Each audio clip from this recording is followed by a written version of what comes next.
उपजिलाधिकारी श्वेता सिंह की अध्यक्षता में लगाया गया समाधान दिवस। आपको बता दें कि छाता तहसील सभागार में शनिवार को संपूर्ण समाधान दिवस का आयोजन उपजिलाधिकारी श्वेता सिंह की अध्यक्षता में किया गया। इसमें कुल 31 शिकायतें प्राप्त हुई, जिनमें 17 शिकायतें राजस्व वाकी और 6 शिकायत पुलिस वाकी व बाकी शिकायतें अन्य विभागों की आईं। इनमें से मात्र 1 शिकायत का मौके पर निस्तारण हुआ। साथ ही बता दें कि समाधान दिवस में गाँव जाब के कुछ लोगों ने शिकायत की, जिसमें जाब में खसरा संख्या 147/2 बंजर भूमि वर्तमान में अंकित है, जिसका दबंग गांव के ही दबंग लोगों ने कुछ माह पूर्व बैनामा दर्ज करा लिया है, जबकि ये भूमि सरकारी है। इसके लिए एसडीएम श्वेता सिंह ने पूरे मामले की जांच के लिए तहसीलदार को आदेश दिए और कहा कि यदि सरकारी भूमि सरकारी पाई जाती है तो दोषियों के खिलाफ रिपोर्ट दर्ज की जाएगी। वहीं पेंशन रुक जाने की समस्या को लेकर समाधान दिवस में पहुंची दर्जनों महिलाओं को लेकर एसडीएम ने वीडियो को समाज कल्याण अधिकारियों से बात कर बंद पड़ी पेंशन की सूची बनाकर महिलाओं की पेंशन समस्या का समाधान करने के निर्देश दिए। वहीं उपजिलाधिकारी महोदय श्वेता सिंह ने किसानों को निर्देशित किया कि पराली ना जलाएं। अगर पराली जलाता हुआ कोई भी पाया जाता है तो उसके खिलाफ सख्त से सख्त कार्रवाई की जाएगी। समाधान दिवस के मौके पर एसपी देहात त्रिगुण विशेन, सीओ आशीष शर्मा, तहसीलदार रजनीश वाजपेयी, वीडियो नरेश कुमार, आपूर्ति निरीक्षक मोहन प्रकाश, एसडीओ नवनीत कुमार सहित अन्य विभागों के अधिकारी मौजूद रहे। मेरा नाम कौशल है, गांव आजनोक है। आज समाधान दिवस में क्या समस्या लेके आए? समाधान दिवस में सब हम 2021 से आ रहे हैं और उसी दिन से गांव समाज पे कब्जा कर रखा है। पहले 2021 में बेदखल करे, उसके बाद में FIR हुई, जुर्माना हुलिया 250 रुपये का।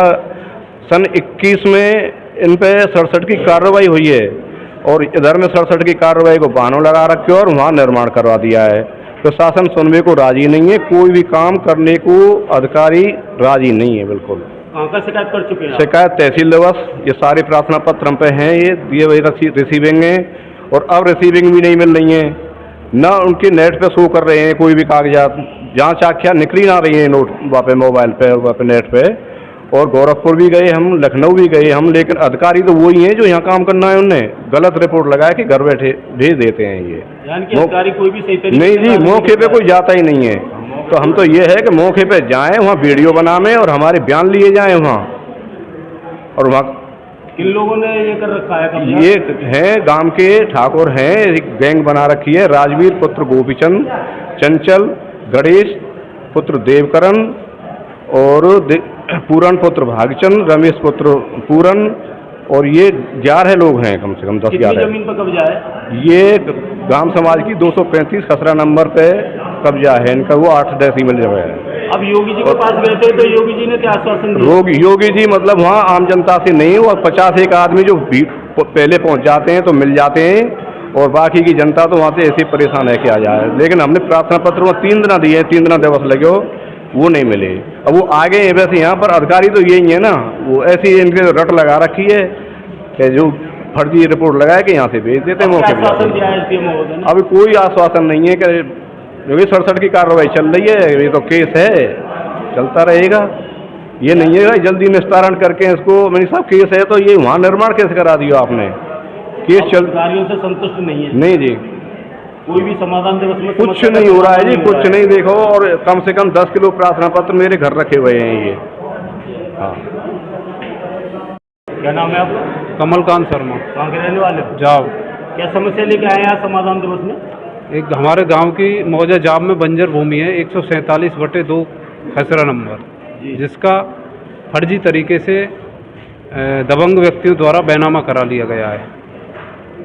उसकी शिकायत राजेश। तो ये बंजर भूमि पे तो जैसे गांव समाज के उस पर तो कोई बैनामा होना नहीं चाहिए, ऐसे कैसे हो गया है? अब वो फर्जी तरीके से वो उसके डॉक्यूमेंट्स तैयार किए गए हैं। कीमती ज़मीन है, वो रोड के किनारे है, जिससे भूमाफियों की उस पर नज़र है। भूमि पर सरकारी ज़मीन का इस तरीके से फर्जी तरीके से जो बैनामा किया, उसकी शिकायत संपूर्ण समाधान दिवस में आज की है। तो क्या बैनामा हो जाता है सरकारी जमीनों में? ये तो यही बताएंगे कि ऐसे सरकारी ज़मीन का मालिक है वो सरकार है, राजस्व विभाग है, इस तरीके से बैनामा हो नहीं सकता। किस ऑफिस में हुआ था ये बैनामा?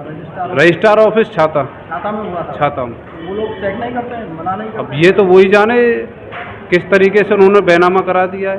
अब आपने शिकायत की है तो क्या आश्वासन दिया अधिकारियों ने? एसडीएम महोदय ने आदेश किए तहसीलदार साहब के लिए कि जांच करके उसमें एफआईआर पंजीकृत करा रहे। हमारे समाधान दिवस में कितनी शिकायतें आई और कितने का निर्धारित किया गया है? आज समाधान दिवस में कुल 31 शिकायतें आई, जिसमें से एक का मौके पर निस्तारण किया गया। इसमें से लगभग 17 शिकायतें राजस्व विभाग से संबंधित थी, 6 शिकायतें पुलिस विभाग से संबंधित थी और बाकी शिकायतें विकास विभाग एवं अन्य विभागों से संबंधित थी। मैम एक शिकायत देखने को मिली है, यहाँ पर काफ़ी महिलाएं आई थी जिनकी पेंशन रुकी हुई है, उनके बारे में क्या कह रहे हैं? उस संबंध में वीडियो चौमुहा साहब ने और समाज कल्याण अधिकारी को निर्देशित किया है कि जिनकी भी पेंशन रुकी हुई है उसमें पर्याप्त कारण होना चाहिए पेंशन रोकने का। कोई इलॉजिकल रीज़न की वजह से या डिपार्टमेंट के तरफ से किसी कमी होने की वजह से कोई रुकी नहीं होनी चाहिए और जितनी भी पेंशन रुकी हुई है उनकी सूची मंगाई जा रही है, जिससे बता सके हम पूर्व में ही सबको बता सके कि इनकी पेंशन इस कारण से इस स्थिति को रुकी गई थी। मैम एक शिकायत आई है जो जाम में जो कि सरकारी ज़मीन का बैनामा कर दिया है, जिसका बंजर भूमि का, जिसका कोई भी मालिक नहीं है, फिर भी बैनामा हुआ है, उसमें क्या कहना है? उस संबंध में तहसीलदार साहब को जांच करने के लिए निर्देश दिए गए हैं। यदि पाया जाता है कि वाकई में सरकारी भूमि का बैनामा हुआ है तो संबंधित के विरुद्ध एफआईआर दर्ज कराई जाएगी। और मैम ये अब दीपावली आ रही है, इसके भटकना वगैरह जो कि पटाखे वगैरह चलेंगे आतिशबाजी के लिए, उसके कुछ चिन्हित किए हैं जमीन, क्या हुआ है? देखिए, ये जो स्थान चिन्हित करे जाते हैं वो सीएफओ साहब, सीओ साहब और एसडीएम तीनों के संयुक्त जांच के बाद स्थान चिन्हित करे जाते हैं। ये स्थान ऐसे होते हैं जहाँ पे हाई टेंशन लाइन या कोई आबादी के निकट ना हो और खाली जगह हो, खाली मैदान हो, पर्याप्त दुकान लगने का स्थान हो, वहाँ पे दुकानों के बीच में स्पेस भी मेंटेन करी जा सके 10 फीट के आसपास की, वो सुनिश्चित किया जाता है। तो इस संबंध में जो पूर्व में स्थान जितने बंद थे और वहाँ पे आसानी से एम्बुलेंस और फायर ब्रिगेड खड़ी करी जा सके, इतनी पर्याप्त जगह हो, आवागमन की कोई दिक्कत ना हो, ये सब चीज़ें देखते हुए हमने जांच करी है और जांच करने के बाद हमने जिलाधिकारी महोदय के यहाँ पे जो नहीं बनने योग्य हैं उनके विरुद्ध रिपोर्ट दे दी है अपनी, तो वो निरस्त हो जाएंगे और इस बार कम स्थान लगाए जाएंगे जो वाकई में सही हो और जहाँ पे आसानी से चीज़ों को नियंत्रित किया जा सके। जैसे कि देखने में आ रहा पिछले समय से स्वास्थ्य विभाग यहाँ पर मौजूद नहीं रहता समाधान दिवस में, क्या कुछ इस संबंध में पिछली बार सीएमओ साहब से वार्ता हुई थी, तो पिछली बार MOIC आए थे और अभी भी ये रेगुलरली इंश्योर किया जाएगा कि स्वास्थ्य विभाग से एटलीस्ट MOIC यहाँ पे उपस्थित रहें।